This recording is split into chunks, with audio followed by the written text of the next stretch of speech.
है आपको? ये सब आप किसके लिए कर रही हैं मम्मी? अरे एक लौता बेटा है आपका, बेटियां तो अपने अपने ससुराल में रच बस गई हैं। अरे एक ही तो लौते बहू बेटे हैं आपके, उनके सिवा है ही कौन? उन्हीं के साथ तो आपको रहना है, फिर आप ऐसा क्यों कर रही हैं उनके साथ? देखो शिखा, मुझे ना किसी के साथ की जरूरत नहीं है। मैं पहले भी अपने पैरों पर खड़ी थी और आज भी अपने खर्चे खुद उठा सकती हूँ। अपने खर्चों के लिए मैं किसी के सामने मोहताज नहीं हूँ। मैं अपने अनुसार जीवन जीना चाहती हूँ। कोई मुझे अपनी उंगलियों के इशारे पर नचाए, ये तो कभी नहीं हो सकता। तुम्हें याद है जब तुम्हारे पापा भी इस दुनिया में थे ना, तो उन्होंने भी कभी मुझे इशारों पर नहीं नचाया। तो क्या मैं अब बहू बेटे के इशारे पर नाचूंगी? नहीं नहीं, ये तो कभी नहीं हो सकता। लेकिन अब बहुत हो गया बेटा, किशोर और माया की लाश तो मैं करूंगी। अब क्या लगता है उन्हें वो मेरे साथ बुरा व्यवहार करके इस घर की मालकिन बन जाएगी तेरी भाभी? ये मेरा घर है और मैं इतनी आसानी से ये घर उन लोगों को नहीं दूंगी। मम्मी, लेकिन इतना गुस्सा होने की क्या जरूरत है? भाई छोटे मोटे झगड़े तो हर घर में चलते रहते हैं ना। ये सब मुझे कुछ नहीं मालूम, लेकिन अब मैं उनका ऐसा इलाज करूंगी ना कि याद रखेंगे दोनों पति पत्नी। माँ कैसी बात कर रही हैं आप? पति पत्नी? अरे वो दोनों आपके बहू बेटे हैं। अरे बहू बेटे हैं तो क्या सिर में उठा लूं मैं उन लोगों को? अरे बात करने की तमीज तक नहीं है तेरी भाभी के पास। कैसे डकर कर बात करती है वो मुझसे। ऐसा सबक सिखाऊंगी ना, कसम से बता रही हूँ निशा तुझे, ये भी क्या याद रखेगी कि कैसी सास से पाला पड़ा था इसका। इन लोगों को क्या लगता है कि इसी घर में रहकर अपना चूल्हा चौका अलग कर लेंगे तो मैं इन लोगों को इन्हीं घर में रहने दूंगी? अरे चूल्हा चौका अलग करने का शौक है तो अपनी इतनी औकात बनाओ, अपनी इतनी बखत बनाओ कि अपने दम से कहीं घर खरीद कर रहो। मेरे घर में ये सब नहीं चलेगा। मैं इन लोगों को अपने घर की मालिक मालकिन नहीं बनने दूंगी। नहीं मम्मी प्लीज ऐसा कुछ मत करो। मैं बस यही चाहती हूँ कि मेरा पूरा परिवार शांति से एक ही घर में रहे। आप बड़े हैं मम्मी, कम से कम आप तो समझने की कोशिश कीजिए। मानती हूँ हो सकता है भाभी से भूल हो गई होगी, हो सकता है भैया से भी भूल हो गई होगी, उन्होंने तेज आवाज से आपसे बात की होगी। लेकिन मम्मी एक छोटी सी गलती की इतनी बड़ी सजा, ये कहाँ का न्याय है बताओ? अरे तू तो कभी नहीं समझेगी, तू तो शुरू से ही ना इमोशनल फूल रही है, इतनी जल्दी इमोशनल हो जाती है। यहाँ बात मेरे और तेरे भैया भाभी की है और रोने तू लगी। अरे न तेरे भैया को रोना आ रहा है न तेरी भाभी को, और ना तूने कभी मेरे आंखों में आंसू देखा है। मैं ऐसे बेवकूफों की तरह आंसू नहीं बहाती। तू भी ना बिल्कुल तेरे पापा की तरह है। तेरे पापा भी ऐसी छोटी मोटी बातों से इमोशनल हो जाते थे। लेकिन देख बेटा निशा, जिंदगी ना ये इमोशनल ड्रामे से नहीं चलती, रोने धोने से नहीं चलती। अपने हक अधिकारों के लिए खुद हमको लड़ना पड़ता है, खुद हमको आगे होना होता है। और जब बात अपने अधिकार की होना तो अपने अधिकार को इतने आसानी से किसी को छीनने नहीं देना चाहिए। मम्मी प्लीज मैं आपके हाथ जोड़ती हूँ, पैर पड़ती हूँ, ये अधिकार रिश्ते नाते इतनी बड़ी बड़ी बातें मत कीजिए। मैं तो बस यही चाहती हूँ कि मेरा एक छोटा सा परिवार है, छोटा सा ससुराल है, छोटा सा मायका है, और ससुराल और मायका दोनों जगह पूरा परिवार हंसी खुशी से एक साथ रहे। मम्मी इससे ज्यादा मुझे कुछ नहीं चाहिए। मम्मी प्लीज ये सारे लड़ाई झगड़े यही खत्म कर दीजिए। नहीं बेटा निशा, ये जो हो रहा है ना वो इतनी आसानी से खत्म नहीं होगा। मैं इतना सब कुछ ऐसे आसानी से जाने नहीं दूंगी, इन दोनों की मर्जी नहीं चलने दूंगी। मैंने अपनी जिंदगी के 60 साल ऐसे घास काट कर नहीं बिताए हैं, खूब दुनियादारी देखी है मैंने। अरे मैं पढ़ी लिखी महिला हूँ, कोई अनपढ़ गवार नहीं, जो मैं अपने इस खून पसीने से कमाए हुए घर में इन दोनों की मनमर्जी चलने दूंगी। मैं तुमको हमेशा बताती थी ना कि मेरे स्कूल में जितने भी टीचर स्टाफ है, सबसे ज्यादा तेज तर्राट और अधिक ज्ञान रखने वाली एकमात्र मैं हूँ। मेरे ज्ञान की लोग प्रशंसा करते हैं। मेरी तेज फर्राटेदार इंग्लिश और हिंदी सुनकर सभी टीचर आश्चर्यचकित हो जाते हैं। बताती थी ना मैं तुम्हें, याद है कि नहीं? अरे क्या रिटायर हो गई, इसका मतलब क्या मेरे पास अब दिमाग नहीं कि मैं इन लोगों की गुलाम बनकर बैठ जाऊं? बस कीजिए मम्मी प्लीज, बस कीजिए, आप कुछ मत कहिए। मुझे लगता है कि आप मेरी बातें कभी नहीं समझेंगी। मैं जाकर भैया भाभी से ही बात करती हूँ। हाँ जाओ, समझाओ दोनों मूर्खों को। अगर वो पैर पकड़कर मुझसे माफी मांगे और मैं जैसा कहूँ वो वैसा करे तो मैं उन लोगों को माफ कर दूंगी और इसी छत के नीचे रहने दूंगी। वरना मैं वही करूंगी जो मेरा दिल करने को कहे। ठीक है मम्मी, मैं कोशिश करती हूँ कि भैया भाभी मेरी बात समझने की कोशिश करें। अरे दीदी आप? हाँ निशा मैं। मम्मी और भैया भाभी के झगड़ों के बारे में सुन कर ना मेरा दिमाग खराब हो गया है। अरे ये लोग किसी एक निर्णय पर भी नहीं आते, बस रात दिन की चिक चिक। हाँ दीदी, इसीलिए तो मैं भी आई हूँ। इधर से मम्मी का फोन, उधर से भैया भाभी का फोन। अरे फोन से कितना समझाऊंगी, क्या करूंगी? इसीलिए मैंने इनसे पूछकर एक दिन का समय निकाला है। दीदी मम्मी तो कुछ समझने को तैयार ही नहीं है। चलिए ना चलकर हम भैया को समझाते हैं। निशा जा जाकर पहले तू भैया भाभी को समझा, मैं यहाँ माँ के पास बैठती हूँ। मैं बाद में मिल लूंगी भैया भाभी से। ठीक है दीदी। ये है निशा और दामिनी। निशा और दामिनी दोनों रमा देवी की बेटियां हैं रमा देवी और उनके पति अशोक जी दोनों सरकारी स्कूल के शिक्षक थे। पहले तो इस घर में सब कुछ बहुत अच्छा था, पूरा परिवार सुख शांति से एक ही छत के नीचे रहते थे। लेकिन जब से रमा देवी के छोटे बेटे विकी की शादी हुई है तथा उनके पति का स्वर्गवास हुआ है, तब से इस घर में हमेशा की चिक चिक लगी रहती है। कोई किसी की बात सुनने को जैसे तैयारी नहीं है।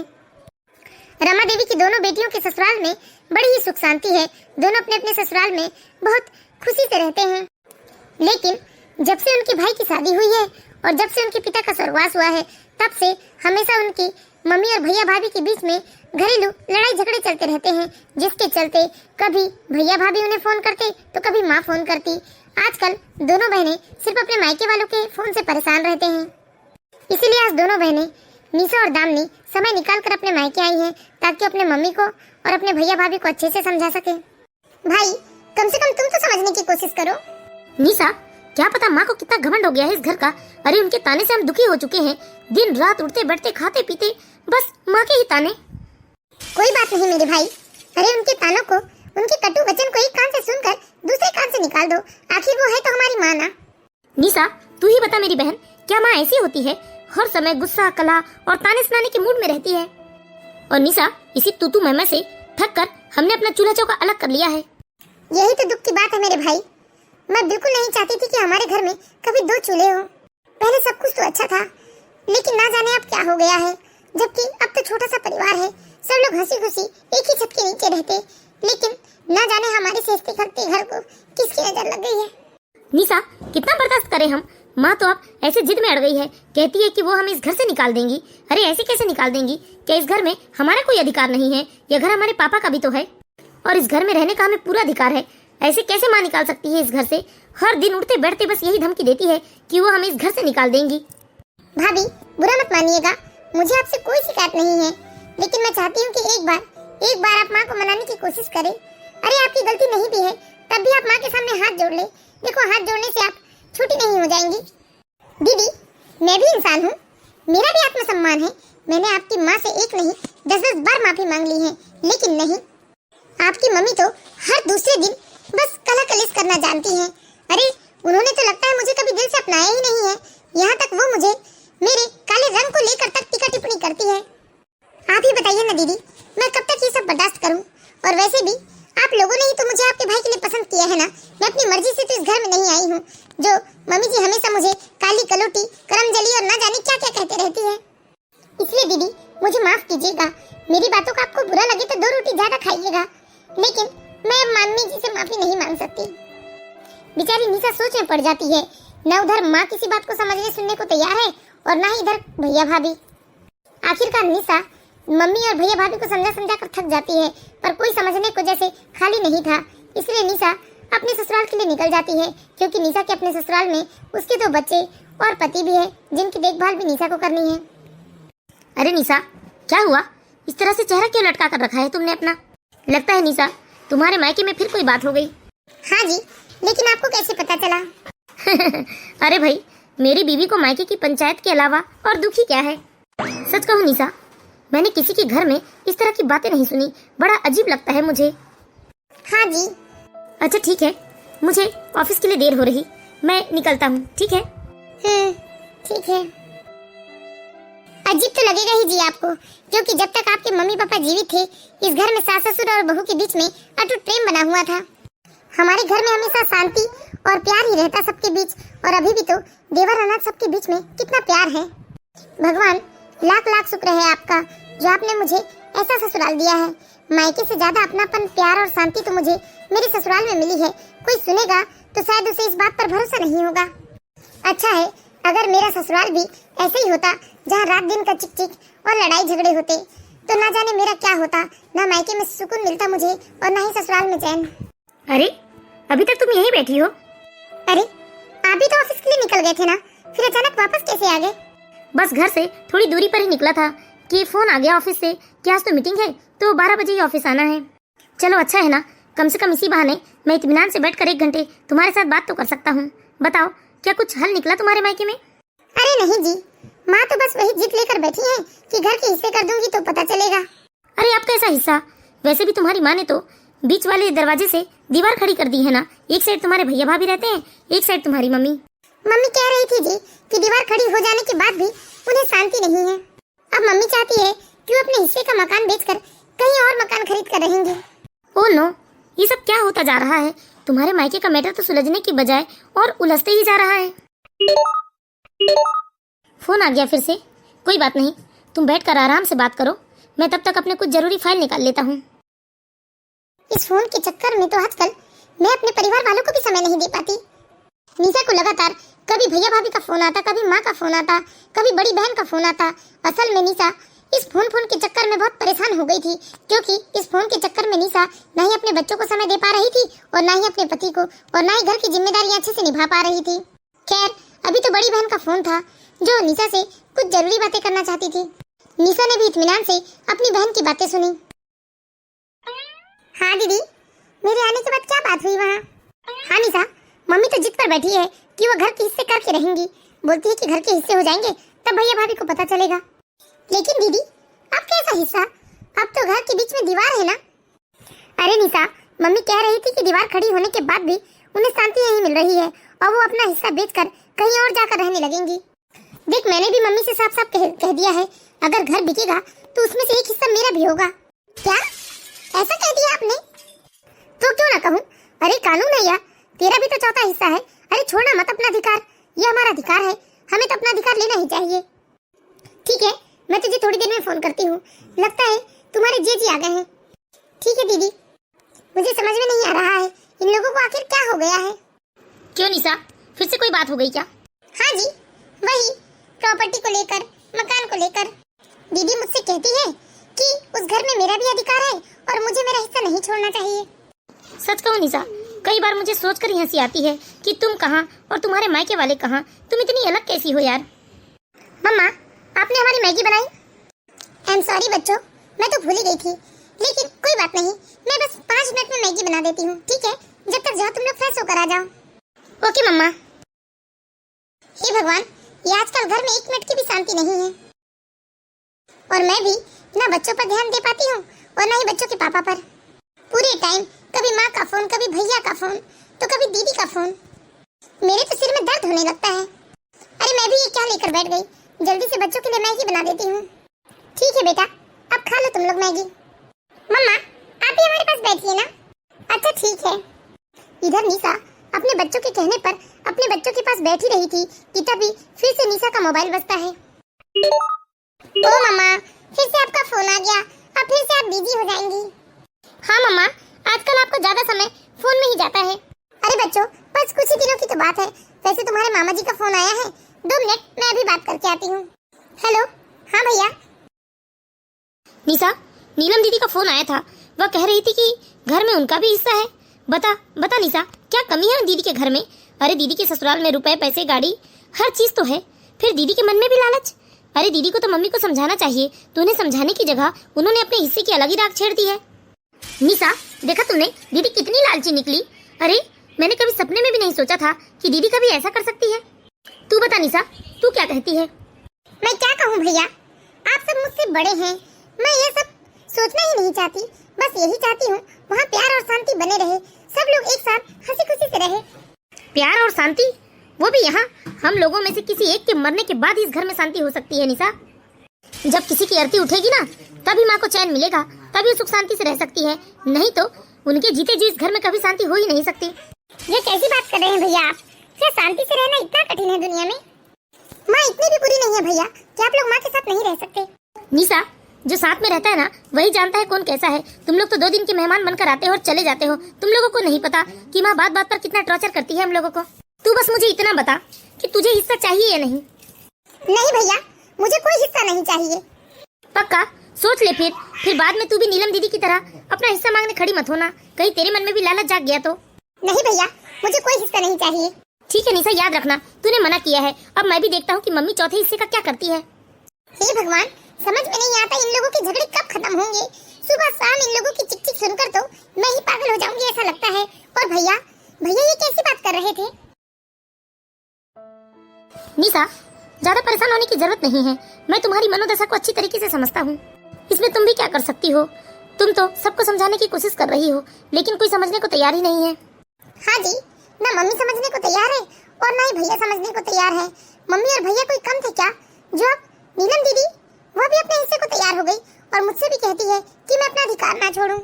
तुम ज्यादा परेशान मत हो निशा, देखना धीरे धीरे सब कुछ ठीक हो जाएगा। कहीं ऐसा ना हो कि तुम इतना टेंशन लोगी तो तुम्हारी ही तबीयत खराब हो जाए, इसलिए प्लीज देखो तुम ज्यादा टेंशन मत लो। थैंक यू वेरी मच विशाल जी, आपने हमेशा मेरा साथ दिया है और आज भी आप मेरे साथ खड़े हैं। मैं सच में बहुत ही सौभाग्यशाली महिला हूँ जो मुझे आपका साथ मिला है। चलो ठीक है, तुम भी फ्रेश हो जाओ, मुझे ऑफिस के कुछ जरूरी काम करना है। ठीक है जी। मैं नहीं चाहती कि मेरे मायके की कड़वाहट का असर मेरी गृहस्थी पर हो, पर ना चाहते हुए भी जाने अनजाने मेरे खराब मूड से घर में एक उदासी सी पसर जाती है। अब तक तो दिन में ही फोन आते थे, लेकिन अब तो रात में आने वाले फोन हमारे बेडरूम में अजीब सा सन्नाटा फैलाने लगे हैं। यह तो विशाल जी बहुत ही अच्छे इंसान हैं कि पत्नी की मनोदशा को समझते हैं, हंसी मजाक करके मूड हल्का कर देते हैं और मुझे हमेशा समझते हैं वो।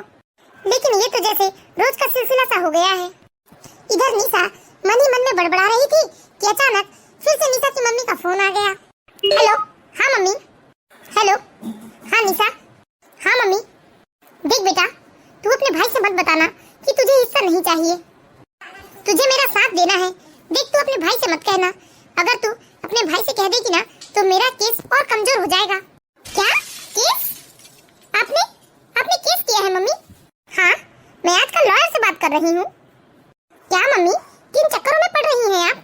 अरे आराम से रहो मम्मी, जिंदगी का क्या ठिकाना, और वैसे भी ये आपकी उम्र है क्या कोर्ट कचहरी के चक्कर लगाने की? अरे क्यों नहीं, मैं इतनी बूढ़ी भी नहीं हो गई हूँ कि कोर्ट कचहरी के चक्कर नहीं लगा सकती। अरे मैं तो मेरे बहू बेटे को ऐसे कोर्ट तक घसीटूंगी ना कि इन लोगों को इनकी नानी याद दिला दूंगी। नहीं मम्मी, प्लीज ऐसा मत करो, बदनामी होगी। देख, तू मुझे सलाह देने की कोशिश मत कर, मैं तो तेरे भैया भाभी की अकड़ निकाल के ही रहूंगी। नहीं मम्मी, ये गलत है मम्मी, ऐसा मत करो। मैंने कहा ना निशा, तू मुझे सलाह मत दो, मैंने सोच लिया है कि मैं इन दोनों की अकड़ ढीली करके रहूंगी और तुझे भी मेरा साथ देना है। बस मैं तुझे ये बताने को कॉल करी थी कि तू अपने भाई से मत कहना कि तूने अपने प्रॉपर्टी का हिस्सा छोड़ दिया है। लेकिन माँ, ये क्या बात हुई? मम्मी ने फोन काट दिया। निशा, अरे दीदी आप इस वक्त? देख निशा, मैं तेरे भले की बात करना चाहती हूँ। ये दोनों माँ बेटे ना बहुत चालाक है, हम हिस्सा नहीं लेंगी तो मजे से ये दोनों आधा आधा हिस्सा बांट लेंगी। तो क्या हुआ दीदी, बांटने दो, हमें क्या करना है? अरे ऐसे कैसे बांट लेंगे, हमारा भी हिस्सा है उस घर में और तुम्हें ज्यादा दानी बनने की जरूरत नहीं है। निशा, तुझे मेरा साथ देना है। दीदी ठीक है, मैं सबका साथ दूंगी, आज आखिरी बार, चलो मम्मी के पास चलते हैं। मैं ये रोज रोज के फोन से और इधर उधर की बात से ना बहुत परेशान हो गई हूँ। मैं आज आखिरी फैसला करके ही आऊंगी। चलो आप मेरे साथ, जो भी बात करना है अब मम्मी के सामने ही बात होगी। क्यों, ऐसा क्यों बोल रही है तू? दीदी, दिन रात मैं घर के काम छोड़ छाड़ कर इन बातों को सुनने में अपनी सारी ऊर्जा और समय बर्बाद कर रही हूँ। अरे मैं कोई एक आखिरी निर्णय पर जाना चाहती हूँ। ये रोज रोज की चिक ना मुझसे झेली नहीं जाती। मेरा अपना परिवार है, मेरे बच्चे हैं, पति है, अरे उनका भी तो ख्याल रखना होता है ना मुझे। इसलिए दीदी, जो भी आखिरी फैसला है ना वो आज हम ले ही लेते हैं। चलिए आप मम्मी के पास चलिए। लेकिन कुछ नहीं दीदी, मैं कभी कहीं बाहर होती हूँ, बाजार में, किसी के घर में, या कभी कोई जरूरी काम कर रही होती हूँ तो मेरे फोन पर आप तीनों का फोन आता है और फोन उठाना भी जरूरी होता है। अपना मोबाइल कब तक नहीं उठाऊंगी, सबकी बात भी सुननी जरूरी है, क्योंकि ना मैं आपको नाराज कर सकती ना भैया को और ना ही मम्मी को, क्योंकि आप तीनों मेरे लिए एक समान हैं। ठीक है, अगर ऐसी बात है तुझे बात करनी है सबके सामने तो चल, आज पूरा फैसला करवा ही लेते हैं। अरे कहाँ जाने की बात हो रही है दीदी? मम्मी के घर जाने की जी। सुनिए, जरा बच्चों का ध्यान रखिएगा, मैं बस 2-3 घंटे में लौट आऊंगी। लेकिन निशा, ऐसे कैसे अचानक?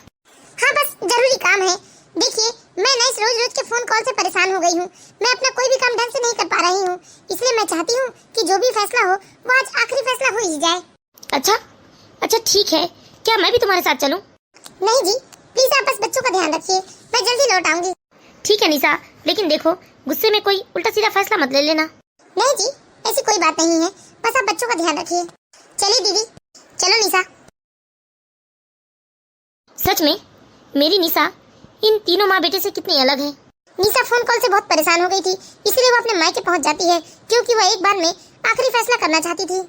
कुछ ही दूरी पर निशा का मायका था, तो वो करीब 20 मिनट में अपने मायके पहुंच जाते हैं। अरे तुम लोग ऐसे अचानक बिना बताए? मम्मी, मैं भैया को भी बुलाना चाहती हूँ। क्यों, उसे क्यों बुलाएगी तू? उसके लिए मेरे इस घर में कोई जगह नहीं है। मम्मी देखिए, मुझे कुछ जरूरी बातें करनी है, उसके बाद चाहे आप भैया को आने दो या ना दो, इससे मुझे कोई मतलब नहीं है, लेकिन आज तो मैं भैया को यहाँ बुलाऊंगी, क्योंकि मैं आज आखिरी फैसला लेना चाहती हूँ। फैसला? कैसा फैसला लेना चाहती है तू? रुकिए मम्मी, पहले मैं भैया को बुला लूं। वो नहीं आएगा, मैंने फोन कर दिया है, भैया आते ही होंगे। क्या हुआ निशा, तुमने क्यों बुलाया है हमें यहाँ? देखिए भैया, मैं आज आप लोगों से ना एक बात साफ साफ कह देना चाहती हूँ। कैसी बात? भैया, मम्मी, दीदी, आप सबका फोन मुझे करीब दिन में 10-10 बार आता है और मैं आप सबका फोन रिसीव भी करती हूँ, क्योंकि नहीं करूँगी तो शायद आप में से किसी को बुरा लगेगा या फिर आप लोगों के मन में ऐसा ना लगे कि मैं या तो भैया की मदद कर रही हूँ या फिर दीदी की, या फिर इन दोनों को ये ना लगे कि मैं आपकी मदद कर रही हूँ। असल में मम्मी, मैं साफ साफ कह देना चाहती हूँ कि चाहे आप लोग मेरे हिस्से को खुद रखें या किसी को दान में दे दे, मुझे ना इससे कोई मतलब नहीं है। मुझे इस घर से बिल्कुल भी हिस्सा नहीं चाहिए। बस मैं आप लोगों से विनती करती हूँ कि आप लोग मुझे बार बार फोन करके परेशान न करें, खासकर इस हिस्से वाले मैटर को लेकर, क्योंकि मेरा भी अपना घर संसार है, मुझे उसमें भी समय देना पड़ता है। मुझे अपनी गृहस्थी को संवारने के लिए वक्त तक नहीं मिल पा रहा है। दीदी चाहती है कि मैं अपना हिस्सा ना छोड़ूं, भैया चाहते हैं कि मैं अपना हिस्सा उन्हें दे दूं, आप चाहती हैं कि मैं अपना हिस्सा आपको दे दूं। अब आप लोग भी मुझे बताइए कि आप तीनों तो मेरे अपने हैं। अगर मैं आपको देती हूँ तो दूसरा नाराज होता है, दूसरे को देती हूँ तो तीसरा नाराज होता है। इसीलिए बस मैं आप लोगों से हाथ जोड़कर विनती करती हूँ कि आप लोग मुझे बख्श दीजिए। ना ही मुझे प्रॉपर्टी में हिस्सा चाहिए और ना ही इस घर में। मुझे तो सिर्फ और सिर्फ अपने जीवन में शांति चाहिए और मेरे हिस्से की शांति मेरे ससुराल में है। मैं अपने ससुराल में बहुत ही सुख शांति से रहती हूँ। मुझे ये जमीन जायदाद के लफड़ों में मत घसीटिए आप लोग और चैन से रहने दीजिए। अरे क्या रखा है मम्मी, क्या रखा है लड़ाई झगड़े में? अरे वो आपका बेटा है, आपकी बहू है या आपकी बेटी है? बताइए, कोई दूसरा आपका साथ दे सकता है? जब तक हाथ पैर चल रहे हैं तब तो ठीक, लेकिन जब हाथ पैर नहीं चलेंगे तो आपके पास चाहे कितने ही रुपए हो, आपके हाथ में रुपए लाकर निवाला नहीं डालेगा। लेकिन हाँ, आप अपने बहू बेटे से अच्छा बनाकर रखेंगी तो ये जरूर बुढ़ापे में आपकी सेवा करेंगे। इसीलिए मैं आपसे कहती हूँ, ये घमंड गुरूर छोड़ दीजिए और अपने बहू बेटे को दिल से एक्सेप्ट कर लीजिए मम्मी, क्योंकि बुढ़ापे में ये रुपए नहीं बल्कि आपके रिश्ते साथ देंगे। मैं जानती हूँ कि मेरी बातें आप लोगों को बुरी जरूर लगी होगी, लेकिन जिंदगी की यही सच्चाई है। और भैया, मैं आपसे भी कहना चाहती हूँ, ये इतना अकड़ किस बात के लिए? अरे ये आपकी माँ है, आप अपनी माँ को अपनी अकड़ दिखा रहे हैं। अगर माँ गुस्से में 4 बात बोलती है तो उसे सहने की हिम्मत रखिए। क्या बचपना भूल गए आप, जब मम्मी पापा हमें गलती करने पर मार तक दिया करते थे? तो क्या हम अपना मुंह फुलाकर मम्मी पापा से रिश्ता तोड़ दिए थे? नहीं ना, फिर आप क्यों घमंड? बच्चे चाहे कितने भी बड़े हो जाए भैया, लेकिन मम्मी पापा के लिए वो हमेशा बच्चे ही होते हैं। इसीलिए मैं आपसे भी विनती करती हूँ कि ये बेकार का अहंकार छोड़कर अपनी माँ को गले लगा लीजिए। ठीक है, अब मेरी बात खत्म हो चुकी है। मैं आशा करती हूँ कि आप लोगों को मेरी बात जरूर समझ में आई होगी। वैसे मम्मी, निशा कुछ गलत नहीं बोल रही थी, मैं भी निशा की बात से सहमत हूँ। हाँ मम्मी, मुझे भी मेरा हिस्सा नहीं चाहिए, आप लोग ही रख लीजिए मेरा हिस्सा। ठीक है माँ, मुझे भी कोई हिस्सा नहीं चाहिए, मैं भी निशा की बात से सहमत हूँ। बेटा, इस सारी प्रॉपर्टी का मैं अकेले क्या करूँगी? तुम लोग कहीं मत जाओ, यही इसी घर में मेरे साथ रहो, हम सब सुख शांति से रहेंगे। आज निशा की बातों ने ऐसा जादू किया था जो महीनों से चले आ रहे लड़ाई झगड़े को 1 मिनट में शांत कर दिया था। निशा ने सच ही तो कहा था, बुढ़ापे में रुपए पैसे काम नहीं आते, बल्कि अपने बनाए हुए अच्छे रिश्ते ही काम आते हैं।